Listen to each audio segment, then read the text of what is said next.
Are you a superhero? I nearly choked on my morning coffee.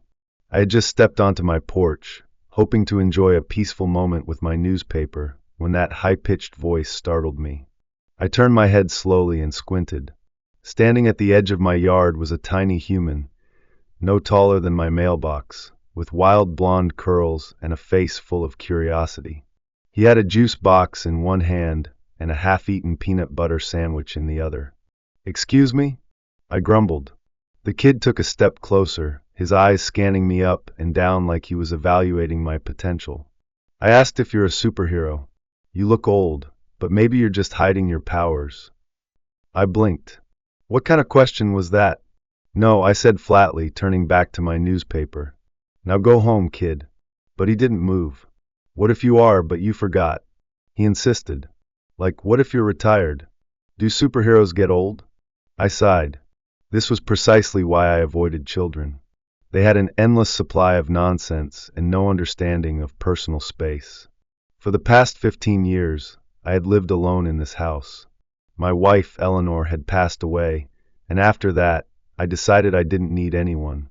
I didn't chat with the neighbors, I didn't go to community events, and I certainly didn't entertain random 6-year-olds asking ridiculous questions. But apparently, fate had other plans. "Kid, I don't have superpowers," I said, flipping a page in my newspaper. "Unless you count the ability to make people disappear when they bother me." The boy's face lit up. "Whoa, you mean like poof? Can you show me?"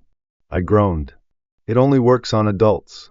He frowned, considering this information, then nodded seriously. "That makes sense. Grown-ups are always disappearing when I need them." I nearly laughed, but I caught myself just in time. No, I wasn't about to befriend a 6-year-old. "Go home, kid," I said again, more firmly this time. "But I live right there," he said, pointing to the house next to mine. I felt a sinking sensation in my gut. Of course. Of all the houses in the neighborhood, he had to live next door. "Great," I muttered under my breath. The boy plopped down on my porch steps. "My name's Bobby, by the way. What's yours?" I glanced at him. "Walter." Bobby beamed. "Hi, Walter. I like your name. It sounds like a wizard's name." I rubbed my temples. This was going to be a long day. And as I would soon learn, just the beginning of a much longer adventure. The next day, I made a strategic error. I stepped outside again, and Bobby was waiting. "Hey, Walter," he shouted from his front yard, grinning ear to ear. He ran up to my porch before I could escape back inside. "I have another question." Of course he did. I sighed, lowering my newspaper. "What is it now?" Bobby plopped down on my steps like he owned them. "Do old people remember being young?" I stared at him. "What? Like, do you remember being my age? Or does your brain just delete those files when you get old?" I blinked. "Kid, I'm not a computer. But do you remember?" He pressed. I hesitated. Did I remember being 6? Not really. Bits and pieces, maybe. Climbing trees. Scraping my knees. My mother's laugh. My father's deep voice. But could I recall the feeling of being 6? The way the world seemed so big and everything felt like an adventure? I wasn't sure. Bobby was watching me expectantly. "Yeah," I finally said. "I remember some things." He nodded, satisfied. Then his eyes lit up again. "Do you remember your first best friend?" I opened my mouth, then closed it. That was a trickier question.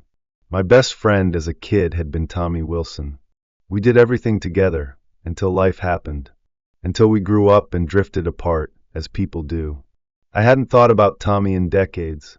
But before I could answer, Bobby was already moving on. "Do you have a dog?" "No."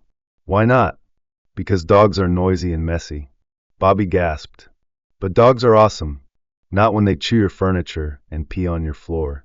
"But they love you," Bobby insisted. "That's the best part. My dog follows me everywhere. Except when he's in trouble. Then he hides under the couch." I smirked despite myself. "Smart dog." Bobby grinned. "Yeah, but he's not as smart as me. I know all sorts of things. Like, did you know turtles can breathe through their butts?" I nearly dropped my coffee. "What?" "It's true," Bobby said proudly. "I saw it on TV. They can totally do that." I shook my head, trying to process this conversation. Kid, you are the strangest little person I have ever met. Bobby beamed. Thanks. I sighed, rubbing my temples. Don't you have somewhere else to be? Nope, he said cheerfully. Mom says I have too much energy, so I should go outside and make friends. That's you. I choked. I'm your friend? Yep. Bobby nodded confidently. You're the best kind of friend because you have stories. I stared at him. Friend? I hadn't had a real friend in years. And yet, here was this little troublemaker, declaring me his best buddy without a second thought. I should have shut it down right then and there. But instead, for the first time in a long time, I laughed. I was starting to get used to Bobby's daily interrogations. Every morning, like clockwork, he would show up on my porch with a new set of impossible questions. Why do people have eyebrows? Do birds ever get jealous of airplanes? If you could live in any time period, would you pick dinosaurs or cowboys? I never knew what was coming next, and somehow, that became the best part of my day. But one afternoon, Bobby asked me a question I wasn't ready for. It was a warm Sunday, and I was sitting on my porch, sipping lemonade. Bobby was lying on the grass, staring at the clouds, probably trying to decide which one looked most like a dinosaur. Then out of nowhere he said, Walter, when you get really, really old, do you turn into an angel? I froze. The lemonade in my hand suddenly felt too cold, too heavy. I set the glass down carefully, my fingers trembling just a little. I swallowed. Why do you ask that, kid? Bobby shrugged. I dunno. My grandma used to say Grandpa became an angel when he got super old. But I don't remember him ever having wings, so I wasn't sure if that's true. I looked away, staring out at the street. The sun was setting, casting golden light over the houses. Eleanor used to love sunsets. For the first time in a long time, I felt the familiar ache in my chest, the one I had spent years trying to ignore. I thought I had buried it deep enough. But leave it to a 6-year-old to dig it right back up. Bobby was still waiting. He tilted his head at me, his blue eyes filled with honest curiosity. I cleared my throat. I don't know if people turn into angels, Bobby. But I think the people we love don't really leave us. Not completely. Bobby considered this. Like ghosts? I chuckled dryly. No, not ghosts. More like memories. They stay with us in here. I tapped my chest. In our hearts. Bobby nodded, seeming to accept that answer. Then he hit me with another one. If you were an angel, where would you go? I didn't answer right away. Because the truth was, if I could go anywhere, I'd go back. Back to the days when Eleanor and I sat on this very porch, laughing about nothing. Back to when I wasn't just an old man waiting for time to pass. But I couldn't say that. So instead, I forced a smile and ruffled Bobby's hair. I think I'd stay right here. Gotta make sure you don't turn this neighborhood into a disaster zone. Bobby giggled. Yeah, that's probably a good idea. And just like that, the heaviness in my chest lifted. Because for the first time in years, I wasn't thinking about where I'd go when I was gone. I was thinking about where I was right now. After that, something changed.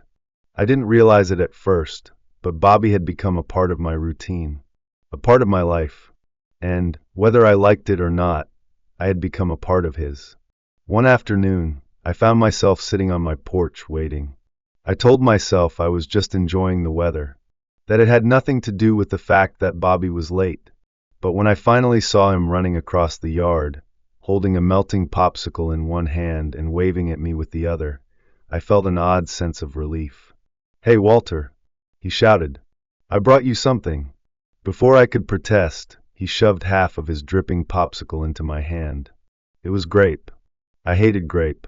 But I took a bite anyway. We sat there, side by side, quietly enjoying the warm afternoon. After a while, Bobby spoke. Walter? Yeah. He kicked his feet against the step. I like being your friend. I smiled. Yeah, kid. I like being yours too. And for the first time in a long, long time, I wasn't lonely anymore.